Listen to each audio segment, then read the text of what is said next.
কেমন আছেন? আলহামদুলিল্লাহ আলহামদুলিল্লাহ রাব্বিল আলামিন। আসসালাতু ওয়াসসালামু আলা সাইয়্যিদিল মুরসালিন ওয়া আলা আলিহি ওয়া আসহাবিহি আজমাইন। রামকানা ইউনিয়ন কর্তৃক আয়োজিত আজকের প্রচার মিছিল শেষে সংক্ষিপ্ত পথসভার সম্মানিত সভাপতি, রামকানা ইউনিয়ন জামাতের সভাপতি জনাব আব্দুল মতিন মঞ্চে উপবিষ্ট আছেন। বাংলাদেশ জামাত ইসলামী কুড়িগ্রাম জেলা শাখার সহকারী সেক্রেটারি, বিশিষ্ট আলেমে দ্বীন নাগেশ্বরী কামিল মাদ্রাসার সহকারী অধ্যাপক মাওলানা আব্দুল হামিদ মিয়া। আরো উপস্থিত আছেন নাগেশ্বরী উপজেলা জামাতের কর্ম পরিষদ সদস্য মাওলানা আফজাল হুসাইন, অন্যান্য নেতৃবৃন্দ, অত্র এলাকার সম্মানিত শ্রদ্ধা মুরব্বিয়ানে কেরাম, ব্যবসায়ী ভাইরা, যুবক ভাইরা, সর্বস্তরের ছাত্র জনতা, আমি আপনাদেরকে আবারও সালাম জানাই। আসসালামু আলাইকুম ওয়া রাহমাতুল্লাহ। সংগ্রামী বন্ধুগণ, বাংলাদেশ জামাত ইসলামী এদেশে ন্যায় ও ইনসাফ ভিত্তিক একটি সমাজ প্রতিষ্ঠা করে বৈষম্য মুক্ত, সন্ত্রাস মুক্ত, চাঁদাবাজ মুক্ত, নৈরাজ্য মুক্ত একটি আধুনিক বাংলাদেশ গড়তে চায়। এই লক্ষ্যে বাংলাদেশ জামাত ইসলামী 11 দল জোট গঠন করে আমাদের সারা দেশে 3 আসনে প্রার্থী ঘোষণা করা হয়েছে। আগামী 12 ফেব্রুয়ারি জাতীয় সংসদ নির্বাচনে এদেশের মানুষ আজকে তাকিয়ে আছে। গণজোয়ার তৈরি হয়েছে বাংলাদেশ জামাত ইসলামীর পক্ষে, দাঁড়িপাল্লার পক্ষে, ন্যায় এবং ইনসাফের পক্ষে। সংগ্রামী বন্ধুগণ, এই অবস্থা দেখে আজকে দিশাহারা হয়ে কোন দল তারা আজকে সন্ত্রাসের পথ বেছে নিয়েছে। কিন্তু আপনারা মনে রাখবেন, সন্ত্রাসীদের জায়গা বাংলাদেশের আর হবে না, চাঁদাবাজদের জায়গা বাংলাদেশে আর হবে না। কাজেই যারা জনগণের যদি চায় আপনারা নির্বাচিত হয়ে আসেন, সরকার গঠন করবেন, ওয়েলকাম জানাই, সাধুবাদ জানাই, সহযোগিতা করবো ইনশাআল্লাহ। কিন্তু সন্ত্রাসী কর্মকাণ্ড করে আপনারা জোর দখল করে ওই ভোট টাকাতি করে বাংলাদেশে ক্ষমতার স্বপ্ন দেখেন, বাংলাদেশের মানুষ সেটা আজকে আর করতে দিবে না ইনশাআল্লাহ। কাজেই আমি বলবো, যারা আজকে সন্ত্রাসের পথ কেন বেছে নিয়েছে, এই কারণে তাদের পাশে আর জনগণ নেই। আজকে জনশূন্য হয়েছে, যার কারণে তারা এখন 2টি রাস্তা, একটা হলো যেন তেন ভাবে হামলা করে আমাদের জামাত ইসলামী তথা 11 দলীয় জোটের বিজয়ের বাধা সৃষ্টি করা। কিন্তু এদেশের মানুষ যে গণজোয়ার তৈরি করেছে, তাতে ওই হামলা করে এই গণজোয়ারকে ঠেকাতে পারবে না ইনশাআল্লাহ। আমি আপনাদের সামনে এই কথা বলতে চাই, 54 বছর যারা শাসন করেছে তারা কি করেছে আপনাদের জানা রয়েছে। এদেশে রাস্তাঘাট ব্রিজ কালভার্ট, শিক্ষা প্রতিষ্ঠানের অবকাঠামো, হাট বাজারের অবকাঠামো, ওই শহর অঞ্চলে নদী ভাঙ্গন রোধ এবং স্বাস্থ্য সেবার ক্ষেত্রে আমাদের যে 2টি উপজেলায় 2টি হাসপাতাল রয়েছে, কোন ধরনের চিকিৎসা সেবা পায় না এই আমার এলাকার মানুষ। কি বলেন? আজকে উপজেলা স্বাস্থ্য কেন্দ্রে আমি সেদিন গিয়েছিলাম, অপারেশন থিয়েটার একবারে জরাজীর্ণ অবস্থা, তালা দেওয়া। কি বলেন? ঠিক কিনা? সেখানে কোনো অপারেশনের কোনো ব্যবস্থা নেই। ভুরুঙ্গামারিতে ঠিক একই অবস্থা। ইনশাআল্লাহ আপনারা যদি জামাত ইসলামী তথা 11 দলের জোটকে বিজয় করেন, ইনশাআল্লাহ নাগেশ্বরী এবং ভুরুঙ্গামারীর উপজেলার যে স্বাস্থ্য কেন্দ্র আছে আধুনিক যন্ত্রপাতি দ্বারা সমৃদ্ধ করে, বিশেষজ্ঞ ডাক্তার নিয়োগ করে আমার এলাকার মেহনতি মানুষ, শ্রমিক, গরিব দুঃখী যাতে করে বিনামূল্যে চিকিৎসা সেবা পায় সেটি নিশ্চিত করা হবে ইনশাআল্লাহ। আজকে অনেক জেলা শহরে মেডিকেল কলেজ হয়েছে, কুড়িগ্রামে কোনো মেডিকেল কলেজ নেই। আমাদের আমিরে জামাত ডিক্লারেশন দিয়েছেন, এই যে সমস্ত জেলা শহরে এখনো মেডিকেল কলেজ হয়নি, এই দেশের মানুষ আমাদেরকে যদি নির্বাচিত করে আমরা সরকার গঠন করলে ইনশাআল্লাহ প্রত্যেকটি জেলা শহরে মেডিকেল কলেজ স্থাপন করা হবে ইনশাআল্লাহ। সংগ্রামী বন্ধুগণ, আজকে আপনারা জানেন, আজকে ভারতের আগ্রাসী মনোভাবে আমাদের এই এলাকার ওই ফেলানিকে হত্যা করে কাটা তারের সাথে ঝুলিয়ে রাখা হয়েছিল। আপনারা কি চান এই ঘটনার পুনরাবৃত্তি হোক? যদি না চান তাহলে একমাত্র দল জামাত ইসলামী ছাড়া অন্য কোন দলকে যদি দেন, তারা ওই ভারতের গোলাম হয়ে থাকবে, আর তারা ওই বর্ডারে আমাদের সাধারণ মানুষকে, নিরীহ মানুষকে তারা এভাবে হত্যা করবে। কি বলেন? সংগ্রামী বন্ধুগণ, আপনারা জানেন এই এলাকা বর্ডার এলাকা, ভারত থেকে অবৈধভাবে অবাধে আজকে মাদক দ্রব্য আসার কারণে আমাদের এলাকার যুব সমাজের নৈতিক অবক্ষয় হচ্ছে। কি বলেন? ঠিক কিনা? সংগ্রামী বন্ধুগণ, আমরা দৃঢ়তার সাথে বলতে চাই, যুব শক্তি হলো একটা দেশের মূল শক্তি।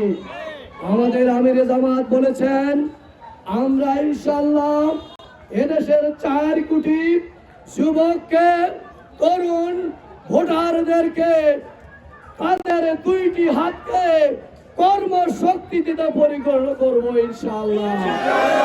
কাজেই যুবকেরা যখন কাজ পাবে আর আমাদের মাদক দ্রব্য যখন আসতে পারবে না, তখন আমার যুব শক্তি হবে এদেশের অর্থনীতির সবচাইতে মূল প্রাণ শক্তি। সংগ্রামী বন্ধুগণ, আমার কৃষকেরা সময় মতো টাকা দেওয়ার পরেও আজকে সার পায় না। আমরা সিদ্ধান্ত নিয়েছি, আমরা যদি ক্ষমতায় যাই ইনশাআল্লাহ সকল সার কারখানাগুলো সচল করা হবে, উৎপাদন বৃদ্ধি করা হবে ইনশাআল্লাহ। সেই সাথে যারা ডিলার আছে, ব্যবসায়ী আছে, মনিটরিং সেল থাকবে, তারা যেন কৃত্রিম কোন সংকট তৈরি করে আমার কৃষকের ব্যাহত করতে না পারে কৃষিকাজে, সেই ব্যবস্থা ইনশাআল্লাহ করব। আমার দেশের দরিদ্র কৃষক তাদের টাকার অভাবে কৃষিকাজ করতে পারে না। ইনশাআল্লাহ ক্ষমতায় গেলে আমরা ওই দরিদ্র কৃষকদেরকে বিনামূল্যে অথবা আমাদের বিনা লাভে বিনা মুনাফায় আমরা ঋণ দিব ওই কৃষকদের কৃষিকাজ পরিচালনা করার জন্য। সংগ্রামী বন্ধুগণ, আমার মা বোনেরা, তাদের জন্য আমাদের বক্তব্য হলো তাদের কর্মসীমা 8 ঘন্টার পরিবর্তে 5 ঘন্টা করা হবে ইনশাআল্লাহ। এরপর মাতৃত্বকালীন আমার মা বোনদেরকে পুষ্টি খাবার ব্যবস্থা করা হবে, যথাযথভাবে টিকাদানের ব্যবস্থা করা হবে। ওই মা যখন বাচ্চা প্রসব করবে, ওই বাচ্চাদের আমরা বিনামূল্যে তাদের শিশু খাদ্যের ব্যবস্থা করব ইনশাআল্লাহ 1 বছর পর্যন্ত। এরপর ওই মায়েরা যাতে করে ওই শিশুটা 2 বছর অন্তত মায়ের বুকের দুধ খাইতে পারে, এই জন্য তাদের যে প্রয়োজনীয় পুষ্টি দরকার সেগুলো বিনামূল্যে প্রসূতি মাদের জন্য ব্যবস্থা করা হবে ইনশাআল্লাহ। আজকে ইবতেদায়ী মাদ্রাসা আজকে কি অবস্থায় আছে আপনারা জানেন। আমরা ক্ষমতায় গেলে এদেশের সকল ইবতেদায়ী মাদ্রাসাকে প্রাইমারি স্কুলের মতো সরকারিকরণ করা হবে ইনশাআল্লাহ। সংগ্রামী বন্ধুগণ, শিক্ষা প্রতিষ্ঠানের ভবন নির্মাণের ক্ষেত্রে বৈষম্য আমরা দেখেছি। বিশেষ করে মাদ্রাসাগুলোকে অবহেলা করা হয়েছে। ইনশাআল্লাহ ক্ষমতায় গেলে রাজনৈতিক প্রতিহিংসা নয়, সুষম বন্টনের মাধ্যমে, সুষম উন্নয়নের মাধ্যমে এই দেশের যেখানে যে সমস্যা রয়েছে এই সমস্যা সমাধান করবে ইনশাআল্লাহ। সংগ্রামী বন্ধুগণ, আমার দেশের অনেক ছাত্ররা মেধাবী, অথচ তারা উচ্চ শিক্ষা করতে পারে না অর্থের অভাবে।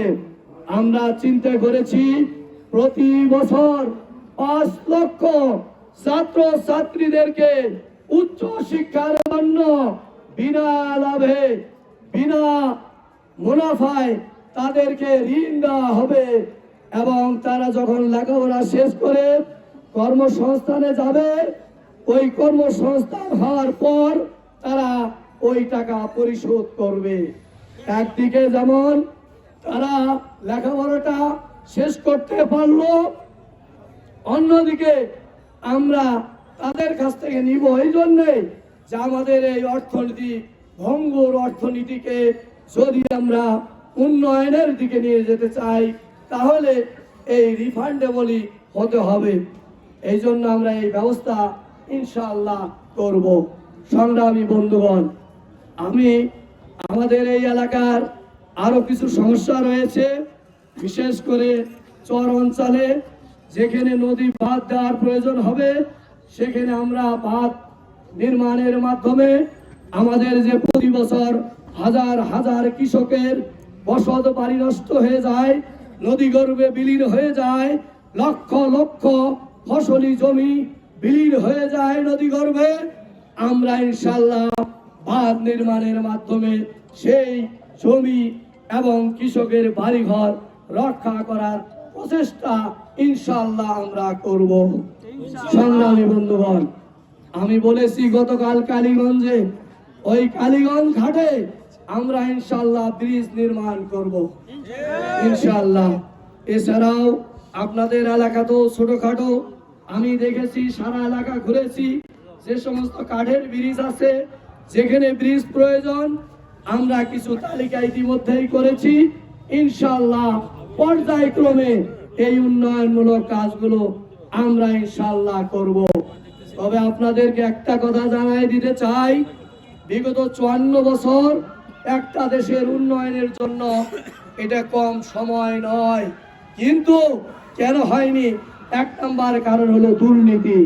তাদের দুর্নীতি বন্ধ হয়ে গেলে 5 বছরের ব্যবধানে এই দেশের যে সমস্ত উন্নয়ন ব্যাহত হয়েছে এখনো হয়নি, সেই অসমাপ্ত কাজগুলো ইনশাআল্লাহ 5 বছরে করার চেষ্টা করব ইনশাআল্লাহ। সংগ্রামী বন্ধুগণ, পরিশেষে আমি আপনাদেরকে উদাত্ত আহ্বান জানাতে চাই, আগামী 12 ফেব্রুয়ারি একটাই স্লোগান হবে, 12 তারিখ সারাদিন দাঁড়িপাল্লায় ভোট দিন, 12 তারিখ সারাদিন 12 তারিখ সারাদিন দাঁড়িপাল্লায় ভোট দিন, দাঁড়িপাল্লায় ভোট দিন। দাঁড়িপাল্লায় সারাদিন। এই স্লোগানে মুখরিত হয়ে বিজয়ের মালা আপনাদের গলায় যেন পরিয়ে দিতে পারি, এ ব্যাপারে আপনারা সর্বোপরি ভূমিকা পালন করবেন, পারবেন না ইনশাআল্লাহ? সেই সাথে শেষ কথা হলো, ভোটের দিনে আপনারা যারা যে সেন্টারে রয়েছেন, এই কয়েকটা দিন আপনাদের ওয়ার্ডে, আপনাদের গ্রামে, আপনাদের পাড়া মহল্লায় প্রতিদিন আমাদের ভোটারদের সাথে, মা বোনদের সাথেও আপনারা যোগাযোগ অব্যাহত রাখবেন, পারবেন না ইনশাআল্লাহ? সেই সাথে ভোটের দিন সকালবেলা ফজর নামাজ পড়ে ভাত খেয়ে ভোট সেন্টারে চলে যাবেন। ভোট গণনা না হওয়া পর্যন্ত কেউ সেন্টার ছাড়বেন না, পারবেন না ইনশাআল্লাহ? ইনশাআল্লাহ। এভাবে আপনারা ময়দানে শক্ত অবস্থান তৈরি করুন। এদেশের মানুষ তারাই গণজাগরণ যে তৈরি হয়েছে, এই জাগরণের মাধ্যমে আগামী 12 ফেব্রুয়ারি দাঁড়িপাল্লা এবং অন্যান্য যে আসনগুলোতে আমাদের 11 দলীয় জোটের প্রার্থী আছে, তাদের বিজয়ের মাধ্যমে যে বিজয় অর্জিত হবে, তা হবে বাংলাদেশের 20 কোটি মানুষের বিজয়। সেই বিজয়ে আপনারা অংশগ্রহণ করবেন, এই উদাত্ত আহ্বান জানিয়ে আপনাদের সকলের সুস্বাস্থ্য দীর্ঘায়ু কামনা করে আমি আজকের মতো এখানেই বিদায় নিচ্ছি। আর বোধহয় সম্ভবত ওই নির্বাচনের আগে আপনাদের সাথে হয়তোবা দেখা হবে না, তবে 8 তারিখে নাগেশ্বরী ফুটবল মাঠে আমাদের যে জনসভা আছে, সেখানে আপনারা আরো দলে দলে আপনারা সেখানে যোগদান করবেন। আমাদের কেন্দ্রীয় নেতৃবৃন্দ আসবেন, তারা আরো বক্তব্য রাখবেন। আপনারা সকলেই সেই জনসভাকে সাফল্যমণ্ডিত করবেন, কি পারবেন তো ইনশাআল্লাহ? সকলকে ধন্যবাদ জানিয়ে আজকের মতো বিদায় নিচ্ছি। আসসালামু আলাইকুম।